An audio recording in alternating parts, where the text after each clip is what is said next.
سهوا سهوا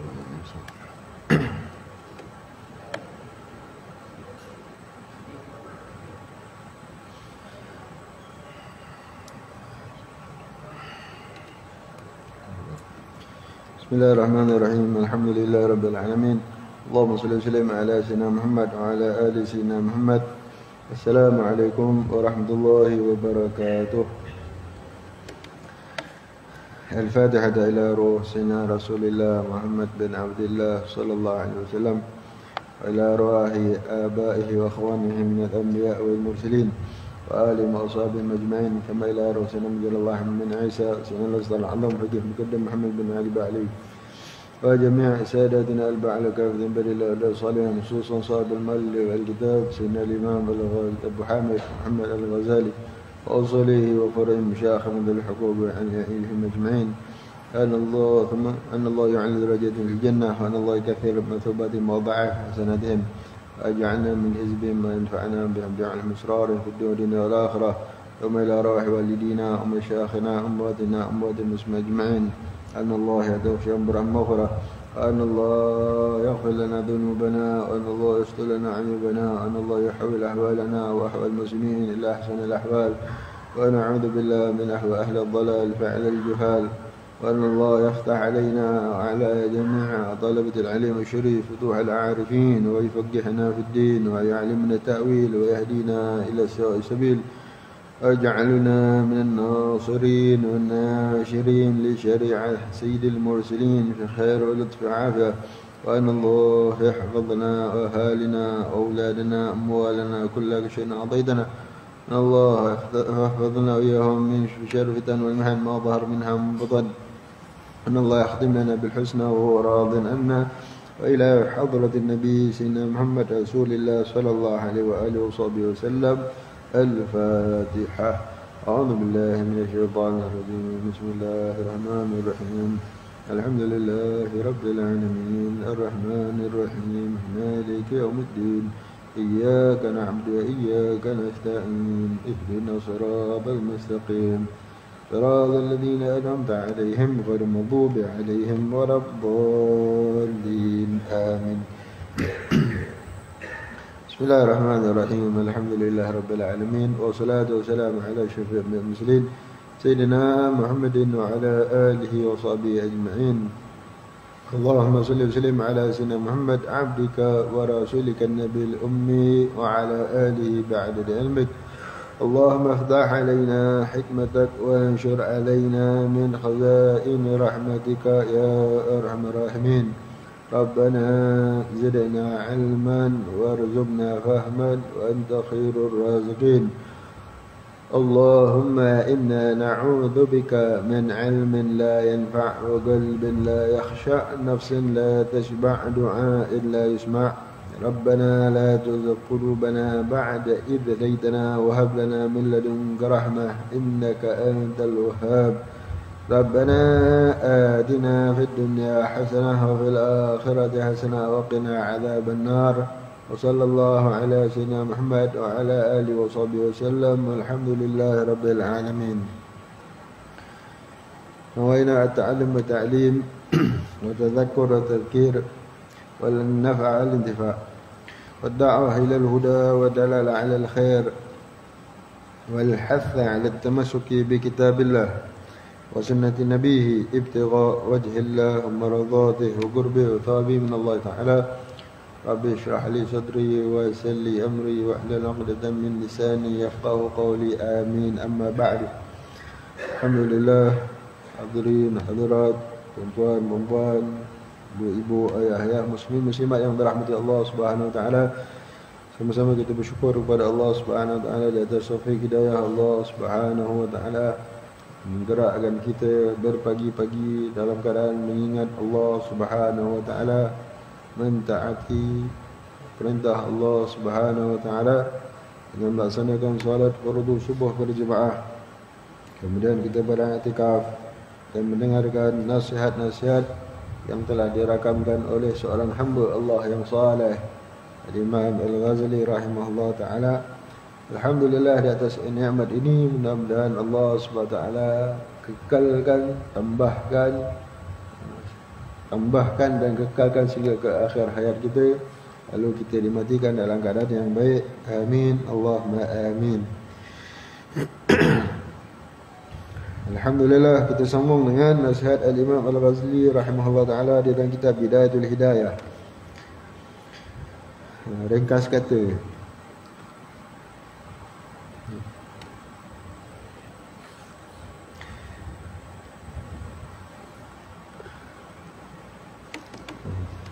bahagian yang akhir, setelah daripada menjaga dua kaki. Ringkas kata, segala gerak lakumu dengan anggotamu adalah merupakan nikmat daripada nikmat Allah yang diberikannya kepadamu. Maka hendaklah engkau jangan menggerakkan satu pun daripada anggotamu untuk melakukan sebarang kemaksiatan. Tetapi sebaliknya, hendaklah engkau pergunakan segala anggotamu untuk mengerjakan ketaatan kepada Allah Subhanahu wa ta'ala. Dan ketahuilah, apabila engkau cuai, maka akibatnya akan kembali kepadamu. Dan apabila engkau rajin, maka manfaatnya juga akan kembali kepadamu. Allah Subhanahu wa ta'ala maha kaya daripadamu dan kaya daripada amalanmu. Tapi setiap orang akan tertakluk pada hari kiamat nanti dengan amalan yang dikerjakannya di dunia ini. Maka jangan sekali-kali engkau berkata, Allah itu Tuhan yang maha mulia lagi pengampun, Ia mengampuni dosa-dosa hamba yang berbuat maksiat. Kerana ucapan seperti itu adalah ucapan yang benar, tetapi mempunyai tujuan yang salah. Orang yang memperkatakannya digelarkan dengan ahmaq, ini orang yang bodoh, seperti gelaran yang telah disebutkan oleh Rasulullah sallallahu alaihi wasallam dalam sabdanya, al-kayyisu man dana nafsahu wa amila lima ba'da al-maut, wal ahmaq man ittaba'a nafsahu hawaha wa tamanna 'ala Allahil amani.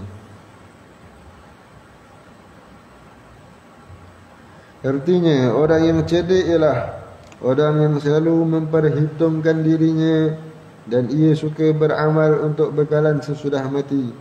Sedangkan orang yang ahmaq, orang yang bodoh ialah orang yang selalu mengikutkan hawa nafsunya dan hanya banyak berangan-angan kepada Allah Ta'ala, yakni berangan untuk mendapatkan kebahagiaan di akhirat dan pengampunan, tetapi ia tidak mahu beramal atau bertobat.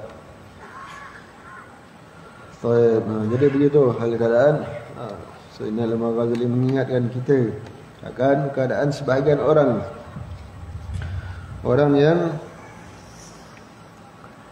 tak mahu beramal kerana beralasankan dengan kata-kata yang benar, tapi tindakannya tak benar. Alasannya benar, dia mengucapkan Allah maha kaya, Allah maha kaya, Allah tak berhajat kepada, Allah itu Tuhan yang maha mulia lagi pengampun, Allah tak berhajat kepada amalan kita, lalu dia buat maksiat. Maka orangnya orang yang cakap dia betul, Allah memang tak berhajat kepada kita, tetapi Allah maha kaya daripadamu dan kaya daripada amalanmu. Tetapi setiap amalan kamu, setiap orang akan tertakluk pada hari kiamat nanti dengan amalan yang dikerjakannya di dunia. Siapa yang buat baik dapat balasan baik, siapa buat jahat dapat balasan yang buruk. Dan kita masing-masing apa yang kita buat kembali kepada diri kita sendiri. Dan apa yang kita buat kembali kepada diri kita sendiri. Maka Allah SWT maha kaya, memang tak berhajat. Allah SWT ciptakan kita, walaupun seluruh makhluk taat kepada Allah SWT, sedikit pun kemuliaan Allah tak bertambah. Allah maha mulia, maha agung. Semua taat kepada Allah, sikit pun tak bertambah.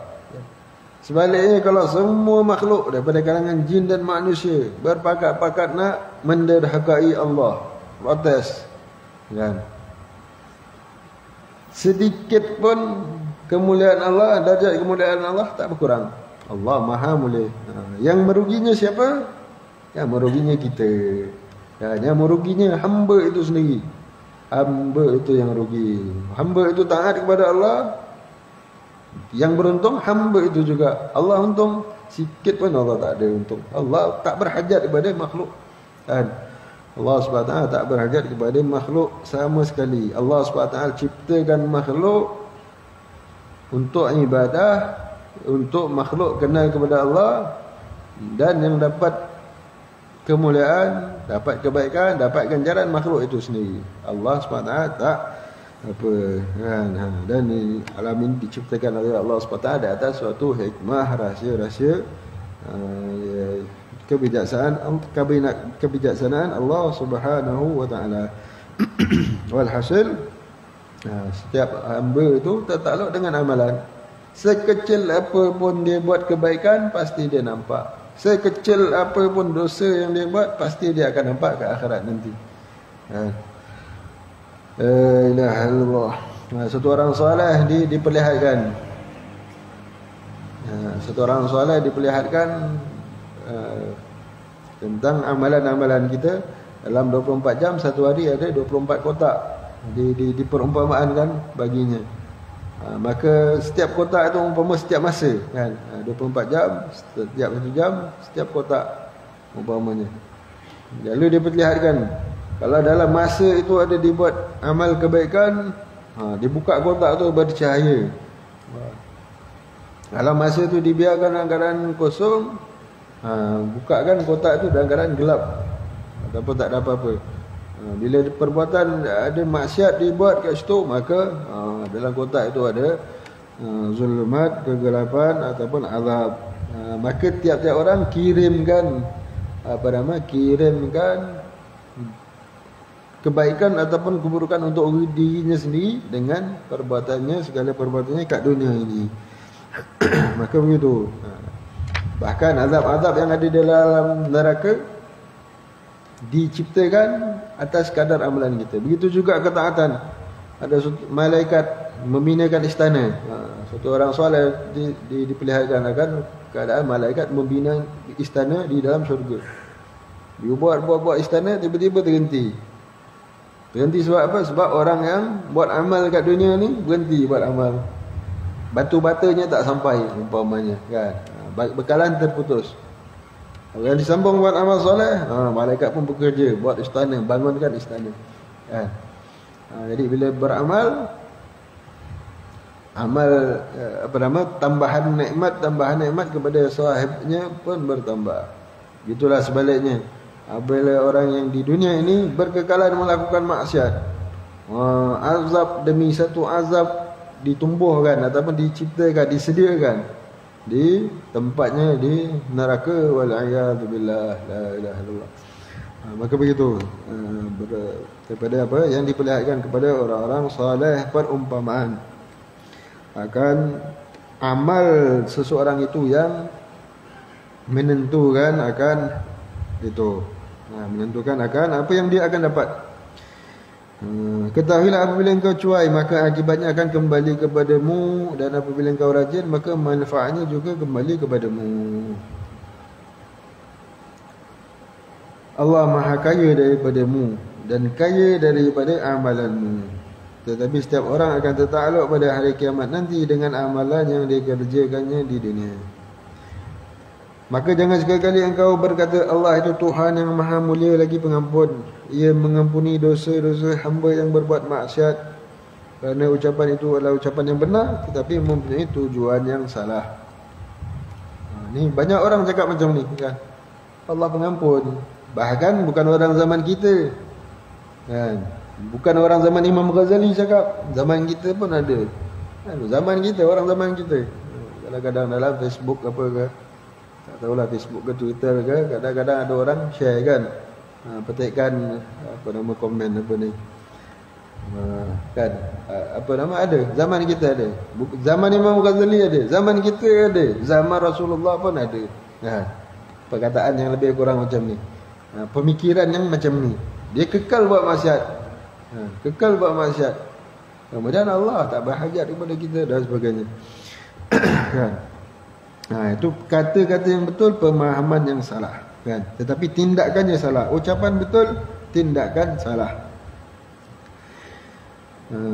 Itu adalah ucapan yang benar tetapi mempunyai tujuan yang salah. Orang yang memperkatakannya digelarkan dengan ahmak, orang yang bodoh. Orang yang salah faham. Sabda Nabi SAW, al-kayyisu man da nafsahu wa amila lima ba'dal maut, wal ahmaq man ittaba'a nafsahu hawaha wa tamanna 'ala Allahil amani. Orang yang cerdik, orang yang pintar, siapa? Orang yang selalu memperhitungkan nafsahu, dirinya, dan dia suka beramal untuk lima ba'dal maut, buat bekalan sesudah mati. Itu orang yang pintar. Orang yang pintar ialah orang yang mandana nafsahu, memperhitungkan dirinya, selalu muhasabahkan diri. Bekalan tak cukup. Itu orang-orang soleh punya jalan macam ni. Orang-orang soleh, Nabi SAW tiap malam, tak ada satu malam Nabi SAW tak menangis. Setiap malam Rasulullah SAW menangis. Menangiskan akan ahwal yaumul qiyamah, risaukan akan keadaan umat. Dan tiap malam Rasulullah SAW bangun malam, bahkan kadang-kadang sampai bengkak kaki. Orang yang paling pintar Rasulullah SAW. Orang yang paling pintar, dana nafsahu wa amila lima ba'dal maut. Wa amila lima ba'dal maut. Rasulullah paling pintar. Dan setelah Rasulullah, siapa yang pintar? Para sahabat radhiyallahu anhum. Para sahabat radhiyallahu anhum, yang khususnya yang 10 orang dijamin syurga, tiap malam mereka juga menangis. Tiap malam mereka juga menangis. Menangis, memperhitungkan akan dirinya dan takut menghadapi ahwal yaumil qiyamah. Kerana mereka kenal Allah SWT, mereka tahu kan dahsyatnya hari akhirat. Lalu mereka itu banyak menangis. Mereka, amal mereka luar biasa. Amal, Masya Allah, kan, amalnya begitu dahsyat. Begitulah para pewaris orang-orang yang pintar daripada zaman tabi'in sampailah zaman kita ini hari. Orang-orang soleh pun masih ada orang yang berterusan tiap malamnya menangis. Zaman kita sekalipun, kan, orang-orang yang ahli istiqamah. 2-3 hari lepas, malam 2-3 hari lepas, satu orang Syekh Mahmud Effendi rahimahullah meninggal dunia. Beliau pun Masya Allah, satu orang yang hidup di zaman Khilafah Utsmaniyah kejatuhan. Zaman kejatuhan Khilafah Utsmaniyah. Syekh tarikah apa? Satu orang soleh daripada syekh, pemimpin tarikat Sufi, meninggal di Turki. Beliau hidup pada zaman kejatuhan Khilafah.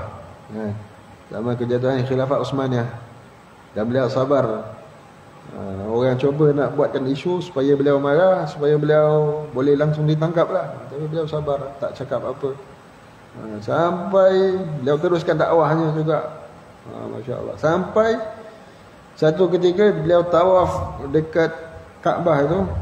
Beliau tawaf dekat Kaabah, penuh tempat tawaf tu dengan jemaah beliau. Orang-orang yang melihat teringat macam zaman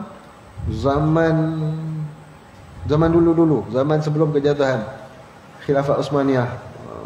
Macam mana orang-orang yang daripada kalangan orang-orang yang ahli sufi, orang teringat, orang yang melihat pemandangan itu teringat akan zaman sebelum punya apa nama itu. Beliau Masya Allah satu orang soleh, meninggal 2-3 hari lepas.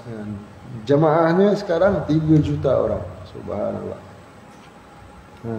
Yang meneruskan akan apa nama daripada jalannya Nabi SAW. Di antara zaman kita, orang zaman kita yang soleh, istiqamah, ahli sunnah wal jamaah, teruskan amalan apa nama orang-orang soleh terdahulu, yakni bangun menangis setiap malam. Teruskan sunnah Nabi SAW. Al-kayyisu man da nafsahu, menghitungkan akan diri, mengajarkan jamaahnya akan memperhitungkan diri dan mempersiapkan untuk menghadapi kematian. La ilaha illallah. Jadi itu jalan orang yang cerdik. Apakah mereka tak faham Allah Maha Pengampun? Mereka faham. Jadi mereka nakkan pengampunan Allah macam mana? Dengan banyakkan beramal. Kerana dalam amalan itu tak tahu yang mana satu Allah terima, kan? Tak tahu mana satu yang amalan itu yang Allah terima, yang Allah ridha. Maka memperbanyakkan amal, bersiap untuk menghadapi kematian. Sedangkan orang yang ahmak, orang yang bodoh ialah orang yang selalu mengikutkan hawa nafsunya. Selalu ikutkan hawa nafsu, bahkan berterusan. Hawa nafsunya yang bertentangan dengan syariat, hawa nafsunya yang melanggarkan hukum-hukum Allah, hawa nafsunya yang mendatangkan murka Allah Subhanahu wa taala diikutkan. Seolah-olah dia mempertuhankan hawa nafsunya. Waliyadzubillah. Allahumma salimna. Dan itu orang yang mengikutkan hawa nafsunya dan hanya banyak berangan-angan kepada Allah. Dia dah banyak ikut hawa nafsu, kemudian dia berangan-angan kepada Allah, harap rahmat Allah, harap juga rahmat Allah, tapi tak betul jalannya. Dia harap macam yang Allah ceritakan dalam Al-Quran, orang Yahudi kan, orang Yahudi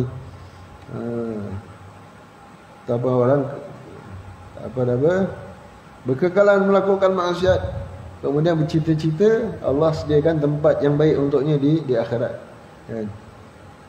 Kalau kena azab pun mereka kata, alah kalau kena azab pun sikit je, Allah kena azab pun sikit hari je kan.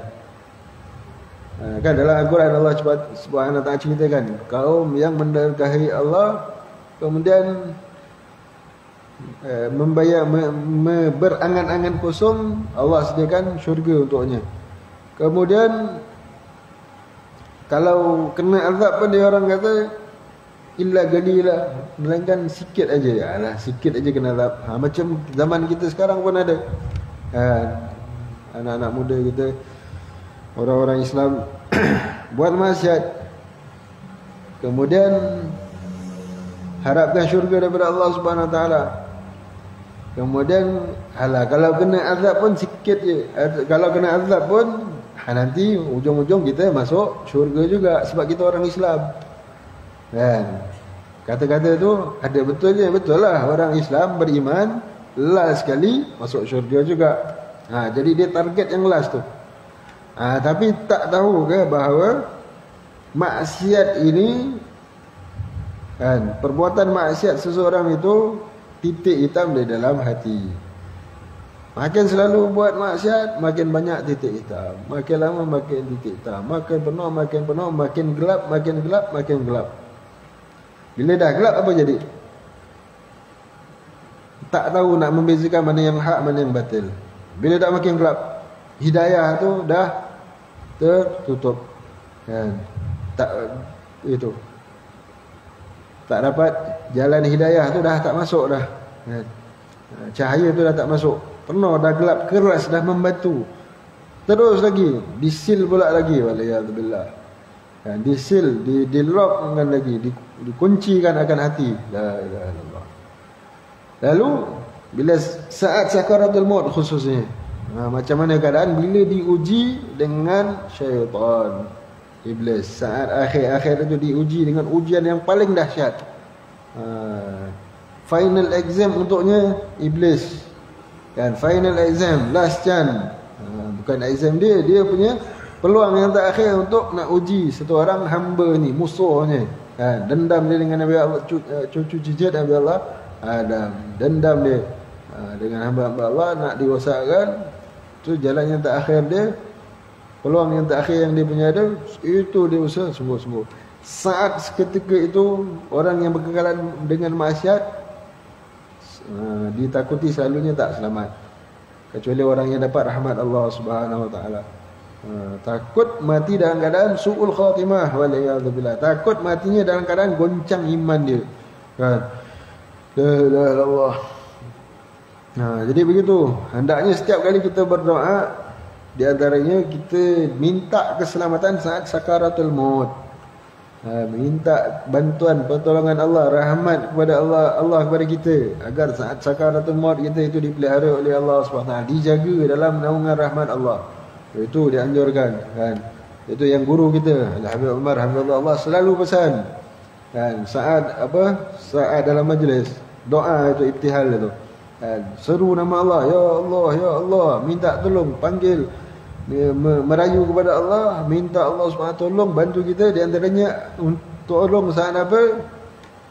Saat sakaratul maut, minta tolong Allah.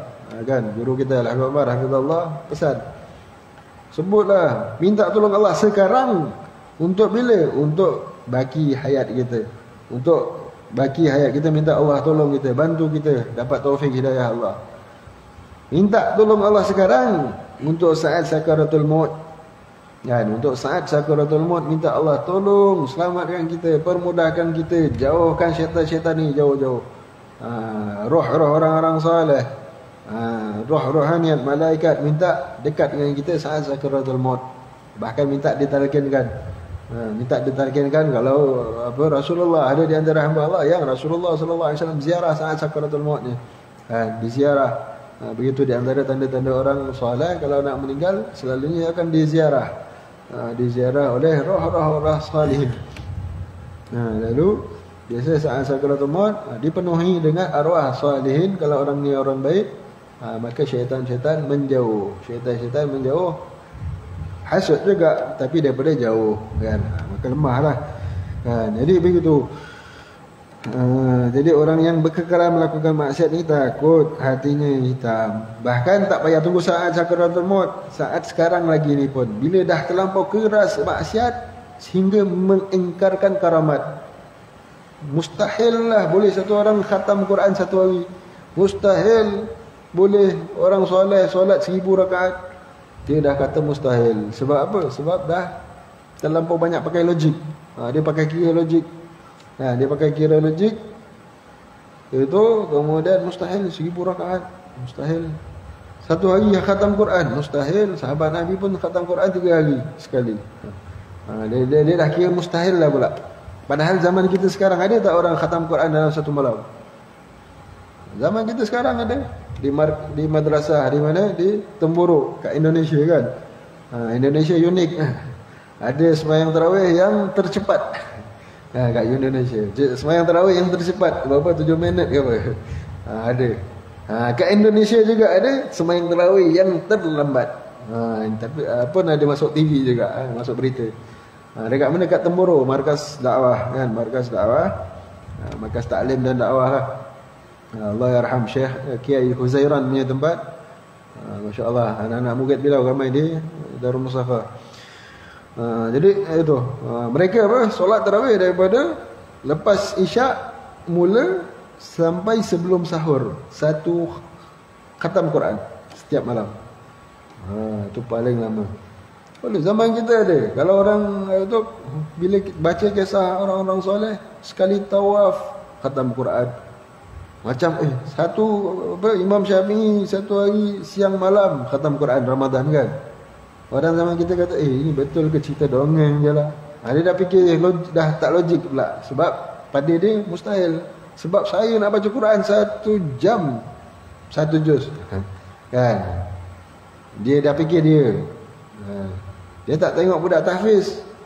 Dia fikir dia 1 jam khatam Quran. Macam mana boleh khatam satu hari? Dia dah fikir nisbah pada diri dia. Di awak iyalah 1 jam. Kan. Tengok budak tahfiz 1 jam tak sampai 1 jam. Budak tahfiz kat tempat kita ni tak sampai 1 jam, setengah jam, 20 minit, 15 minit 1 juz. Budak tahfiz. Di zaman kita budak tahfiz 1 juz 1 juz 15 minit. 10 juz kan. Lepas 1 jam 4 juz. 1 jam 4 juz. Jadi itu budak tahfiz baru. Satu malam. Bagaimana orang soleh. Jadi begitu. Apabila terlampau banyak melakukan maksiat, berkekalan melakukan maksiat, hatinya menjadi hitam, maka dia akan engkar wali-wali Allah. Dia akan engkarkan karamah.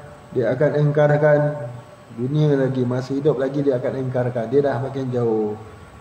Benda yang logik dia nampak tak logik pada pemikiran dia. Bahkan karamah-karamah mukjizat Nabi pun mungkin dia akan engkarkan olehnya. Alhamdulillah. La ilaha illallah. Maka itu hendaklah kita menjauhkan diri daripada maksiat. Apabila terbuat, cepat-cepat kita bertaubat.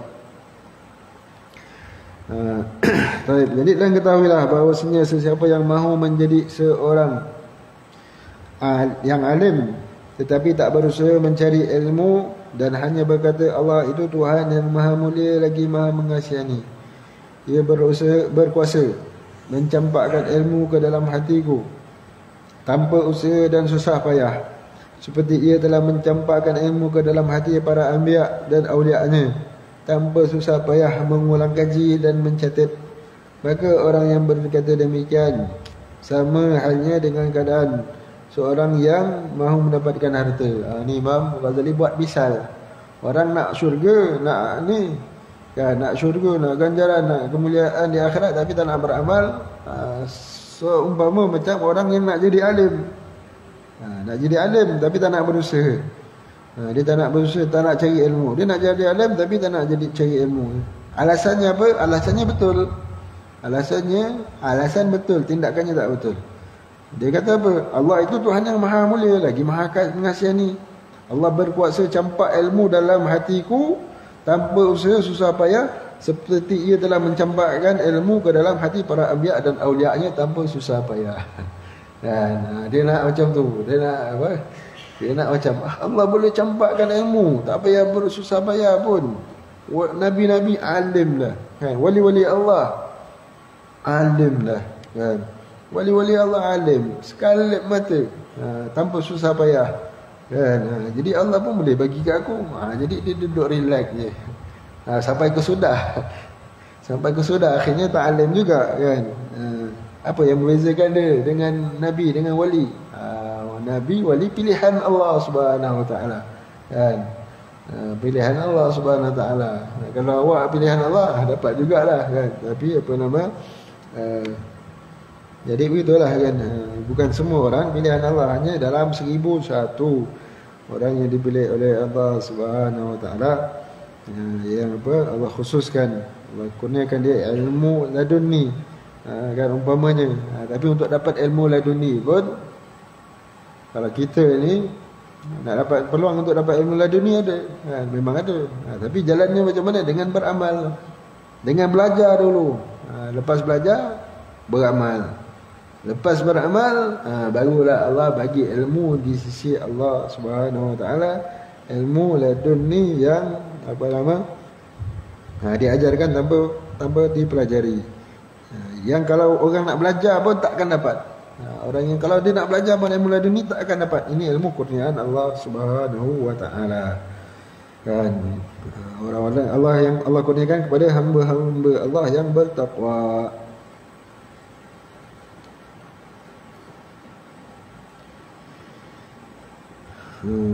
Dan kemudian perumpamaan yang lain.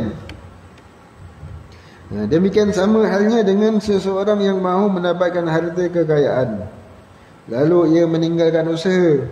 Ia tidak mahu bertanam atau berniaga, bahkan ia duduk sahaja di dalam keadaan menganggur sambil berkata, Allah itu Tuhan yang maha mulia lagi maha mengasihani, dan baginya segala khazanah yang ada di atas langit dan yang ada di dalam bumi.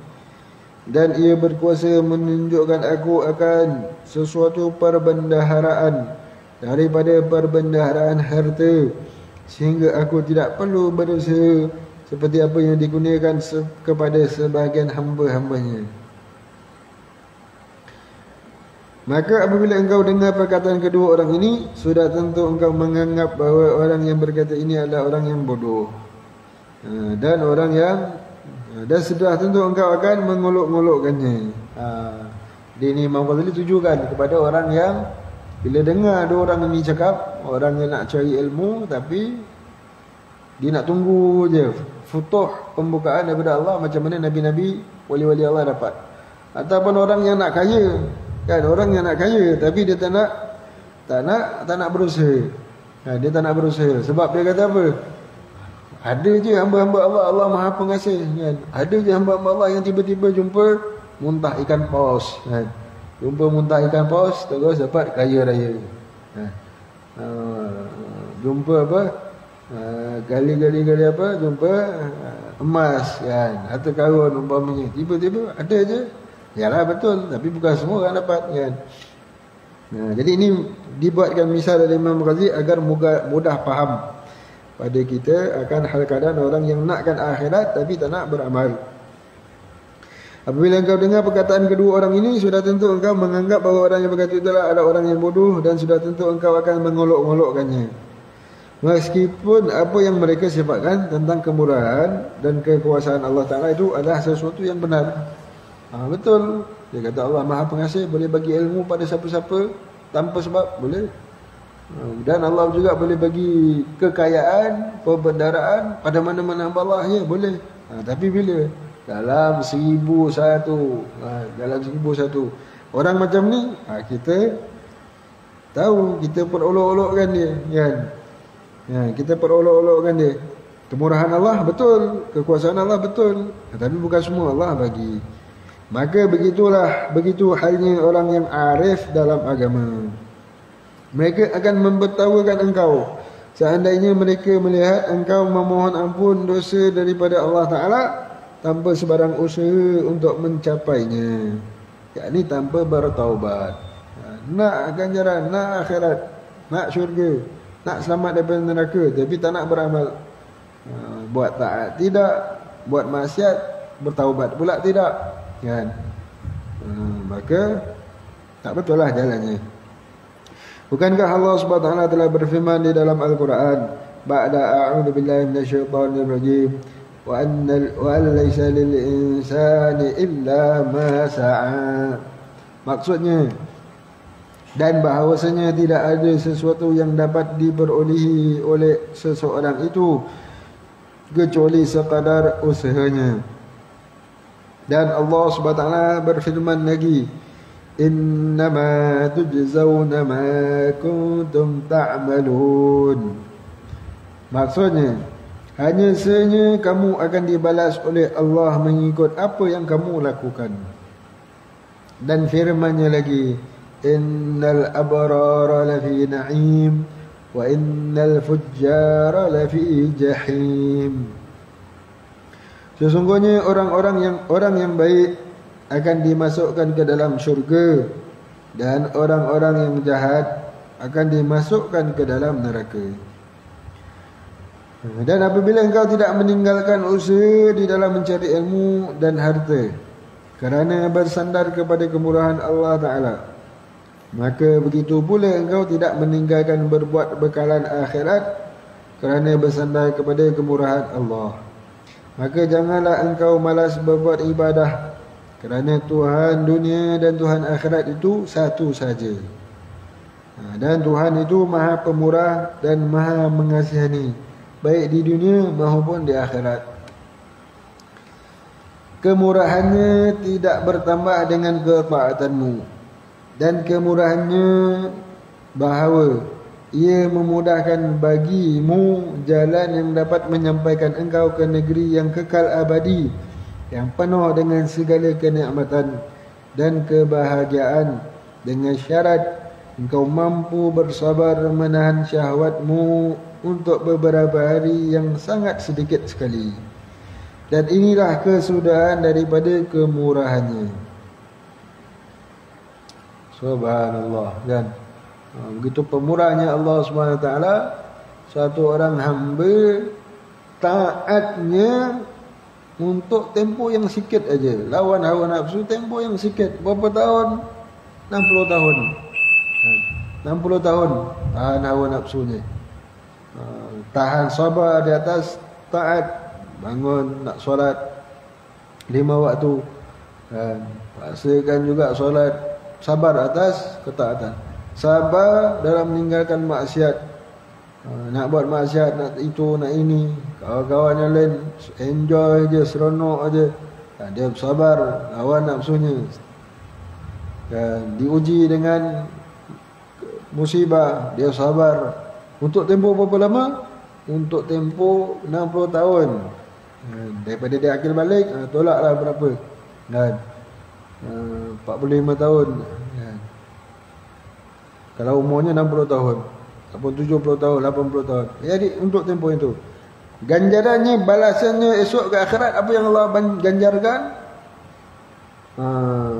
Bahkan untuk orang yang taat kepada Allah SWT ini, bukan ke akhirat, kat dunia lagi dia dapat.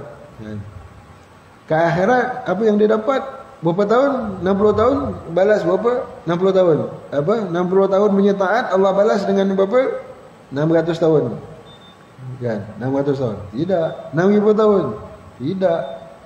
60,000 tahun. 6 juta tahun. Kalau itu pun dah cukup besar dah kan. Awak taat 60 tahun, akhirat Allah bagi syurga 600 tahun umpamanya. 6,000 tahun. Pun dah cukup besar dah. Tapi dibalas dengan apa? Selama-lamanya. Tak ada limited. Unlimited kan. Selama-lamanya. Untuk taat 60 tahun je, Allah nak balas dengan nikmat syurga yang begitu indah, tak terlintas mata, tak pernah melihat oleh mata, tak pernah terdengar lazatnya oleh telinga. Ceritakan tentang lazatnya dalam syurga tu, tak pernah detik hati pun membayangkan. Orang cuba nak bayangkan syurga macam ni kot, seronoknya syurga. Tidak, bahkan dah lagi kan. Itu syurga. Selama berapa? Selama infinity kan, unlimited, tak ada had limitnya. Bahkan setiap masa nikmatnya itu bertambah daripada khazanah perbendaharaan Allah Subhanahu wa taala. Ini pemurahnya Allah Subhanahu wa taala. Maha pemurahnya Allah Subhanahu wa taala. Untuk taat yang sikit digantikan dengan ganjaran yang begitu besar. Ganjaran yang begitu besar daripada Allah Subhanahu wa taala. Dengan syarat engkau mampu bersabar menahan syahwatmu. Tak cukup itu kan. Itu ke akhirat. Bahkan kat dunia lagi, orang yang buat taat kepada Allah Subhanahu wa taala, dia dapat kehidupan yang baik kat dunia. Dia dapat ketenangan hati yang begitu mahal. Ketenangan hati yang begitu mahal yang tidak didapati oleh orang-orang kaya, orang-orang yang mewah daripada kalangan orang kafir.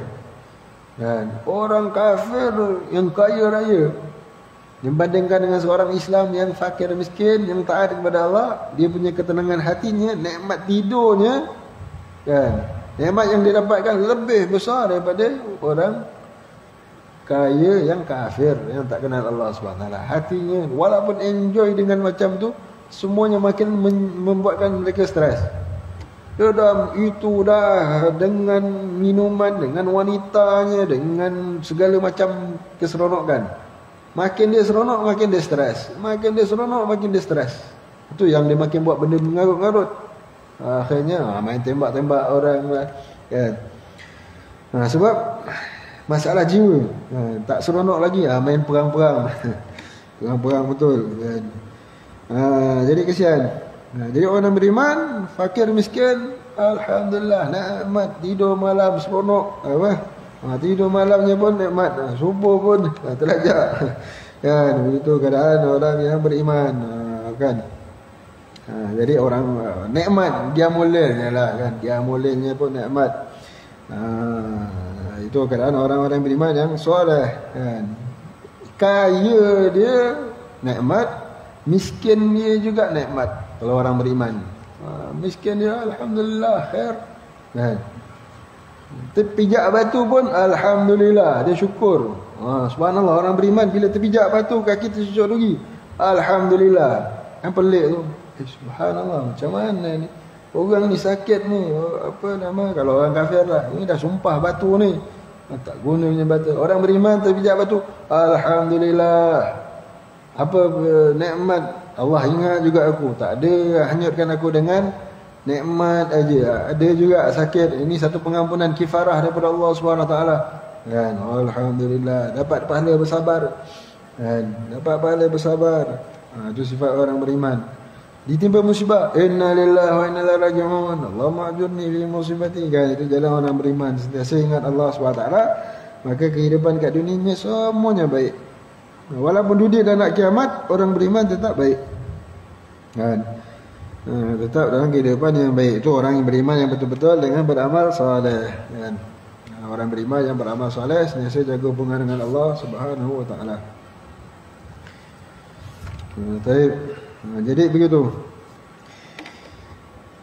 Maka janganlah engkau berbisik di dalam dirimu dengan lamunan dan angan-angan yang kosong Dan hendaklah engkau mencontohi kesungguhan orang-orang yang mempunyai kepandaian daripada para anbiya dan salihin. Maka jangan engkau mengharap menuai buah yang tidak engkau tanam. Jadi kita kena ikut jalan orang-orang soleh. Orang anbiya punya jalan, orang soleh punya jalan. Kalau kita nak macam mana mereka, hendaklah kita ikut jejak langkah mereka. Kita ikut jejak langkah mereka, mudah-mudahan kesudahan kita yang baik juga macam mana mereka telah dapatkan. Maka jangan engkau mengharap menuai buah yang tidak engkau tanam. Musim durian seronok dia nak dapat durian. Rupanya dia tak ada kebun durian pun tak ada. Kan, kebun ada, tanam pun tidak. Jadi seronok kosong je lah. Kan. Jangan engkau mengharap menuai buah yang tidak engkau tanam. Dan mudah-mudahan Allah memberikan cucuran rahmat dan keampunannya kepada orang yang rajin berpuasa, sembahyang, berjihad dan bertakwa. Ringkas kata, peliharalah anggotamu yang zahir daripada maksiat-maksiat yang telah disebutkan sebelum ini. Dan ketahuilah bahawa perbuatan anggotamu yang zahir ini hanyalah timbul dari arahan yang datang dari dalam hatimu. Dan apabila engkau bermaksud memeliharakan segala anggotamu yang zahir, maka mulakanlah perbaikan itu dengan membersihkan hatimu, dan inilah yang dinamakan dengan taqwa batin. Dan hati yang ada di dalam dadamu itulah yang dinamakan dengan mudghah, seketul daging, yang apabila ia baik maka akan baiklah seluruh anggotamu, dan apabila ia rosak maka rosaklah seluruh anggotamu. Dan kebersihan hati itu hanyalah dicapai melalui muraqabah, iaitu menghadirkan hati bersama Allah dan merasakan pandangannya pada setiap masa. Kemudian Imam Al-Ghazali menutupkan bahagian awal daripada kitab ini tentang takwa zahir. Zahir punya ketakwaan, ketaatan melakukan ketaatan zahir dan meninggalkan maksiat zahir. Setelah kita faham, sedar bahawa anggota zahir kita sentiasa kena melakukan ketaatan supaya mendapat ganjaran di sisi Allah SWT, supaya mendapat rahmat Allah SWT. Kekalkan, tinggalkan maksiat. Terbuat maksiat, cepat-cepat taubat. Cepat-cepat taubat kan. Cepat-cepat gantikan maksiat tersebut dengan ketaatan.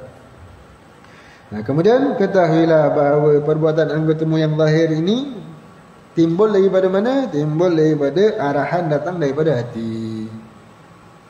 Anggota zahir buat apa yang ada dalam hati, hatinya itu kan. Dan apabila kau datang daripada hati, sebab apa satu orang itu mencuri? Sebab hatinya nak mencuri. Syaitan bisik dalam hati dia untuk mencuri. Sebab apa orang ni pergi sembahyang susah payah, subuh-subuh hujan pun kadang datang juga kan, sembahyang berjemaah. Sebab hatinya nakkan ganjaran daripada Allah Subhanahu Wa Taala, maka dia buat. Jadi taat zahir, maksiat zahir semuanya datang daripada hati. Maka dan apabila engkau bermaksud nak memelihara segala anggota zahirmu, kalau kita nak bercita-cita nak jaga anggota zahir kita supaya semua taat, semua zahir kita taat perintah Allah, tinggalkan larangan Allah, maka mulakanlah perbaikan itu dengan membersihkan hatimu. Jangan zahir saja baik, nak mulakan itu dengan bersihkan hati. Bersihkan hati. Dan inilah yang dinamakan dengan taqwa batin. Taqwa batin. Zahir punya taqwa dan taqwa batin. Tinggalkan perkara yang dilarang dalam hati, hiaskan hati dengan perkara yang dituntut oleh Allah Subhanahu Wa Taala. Sebab apa? Raja bagi seseorang itu adalah hatinya. Raja. Yang menggerakkan tangan, hati. Yang menggerakkan kaki, hati. Semua anggota kita yang tujuh dikawal oleh hati kita. Ini yang dimaksudkan oleh Nabi SAW, bahawa dalam tubuh ini ada sekeping daging, seketul daging. yang kalau baik daging itu baiklah seketul seluruh tubuh itu. Kalau buruk daging itu buruklah seluruh jasad itu, itulah hati. Begitu juga zahir, pentingnya hati ini. Jadi itu anggota yang paling penting bagi satu orang manusia ini ialah hatinya. Zahirnya secara fizikalnya pun jantung lah kan, jantung bahasa Arab, jantung dengan hati itu sama kan. Qalbun itu jantung secara zahir fizikal dan juga secara maknawi kan. Jadi itu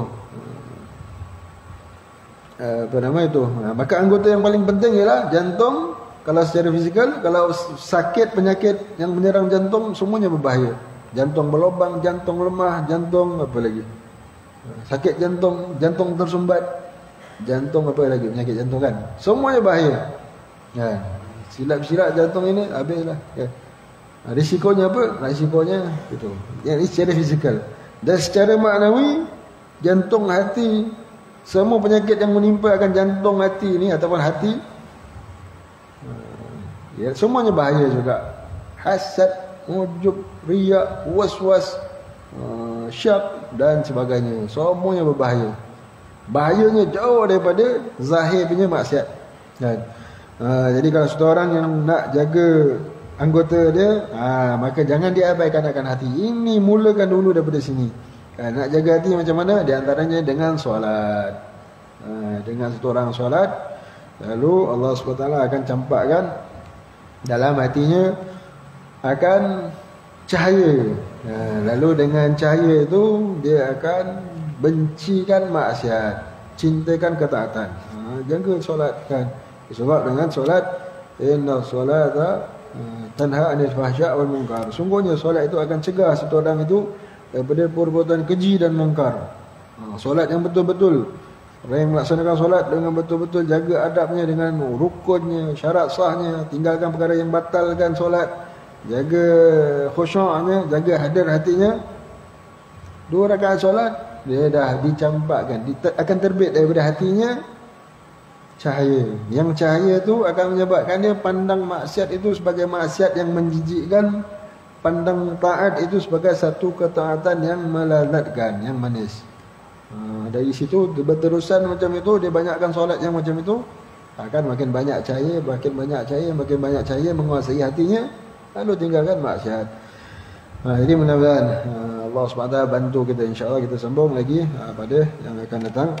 Jadi mudah-mudahan Allah SWT kurniakan kita keberkatan daripada apa yang telah kita baca, daripada kalam Imam Ghazali, daripada satu orang yang saleh. Mudah-mudahan kita dapat syafaat beliau, dapat keberkatan daripada beliau. Mudah-mudahan Allah pandang kita dengan pandangan rahmat Allah Subhanahu wa taala. Allah bersihkan anggota-anggota zahir kita daripada melakukan maksiat. Mudah-mudahan Allah hiaskan anggota-anggota zahir kita dengan sentiasa melakukan ketaatan kepada Allah. Mudah-mudahan Allah SWT bersihkan hati kita daripada maksiat-maksiat hati. Dan mudah-mudahan Allah hiaskan dengan ketaatan hati. Dan mudah-mudahan Allah SWT kekalkan kita dalam keadaan demikian sehingga ke akhir hayat kita, lalu kita dimatikan dalam keadaan husnul khatimah dan dibangkitkan dan dihimpunkan dengan hamba-hamba Allah yang dicintai Allah, diridai Allah, di bawah naungan rahmat Allah Subhanahu wa taala. Kita mohon ini semata-mata dengan kurniaan, pemberian kemurahan hati Allah Subhanahu wa taala. Amin Allahumma amin. Dan kita bacakan Al-Fatihah niat khusus kepada Syekh Muhammad Effendi, Syekh Sofi yang meninggal di Turki kemarin. Mudah-mudahan Allah SWT Allah yataghasha birahmah, Allah yaghfiru wa yadkhul jannata birahmatih, Allah yataqabbal hasanatuhu wa taj'al sayyadahu, Allah yudha'if ujurihi. Mudah-mudahan Allah SWT himpunkan kita bersama beliau dan bersama hamba Allah saleh di akhirat.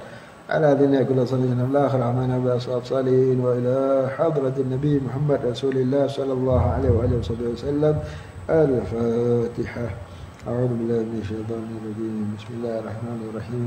الحمد لله رب العالمين الرحمن الرحيم مالك يوم الدين إياك نعبد وإياك نستعين اهدنا الصراط المستقيم صراط الذين أنعمت عليهم غير المغضوب عليهم ولا الضالين آمين. Bismillahirrahmanirrahim. Alhamdulillahi rabbil alamin wassalatu wassalamu ala asyrafil mursalin sayyidina Muhammadin wa ala alihi washabihi ajmain. Allahumma shalli wa sallim ala sayyidina Muhammadin ba'adad man shalla alaihi wa salli ala sayyidina Muhammadin ba'adad man lam yusalli alaihi wa salli ala sayyidina Muhammadin kama tuhibbu an yusalla alaihi wa salli ala sayyidina Muhammadin kama amarta an yusalla alaihi. Ya Allah ridha bil Mustafa ya Allah ridha واغفر لنا يا سيدي ما قد مضى يا الله رضا بالمصطفى يا الله رضا واغفر لنا يا سيدي ما قد مضى يا الله رضا بالمصطفى يا الله رضا واغفر لنا يا سيدي ما قد مضى وصلى الله على سيدنا محمد وعلى آله وصحبه وسلم والحمد لله رب العالمين. تقبل الله منكم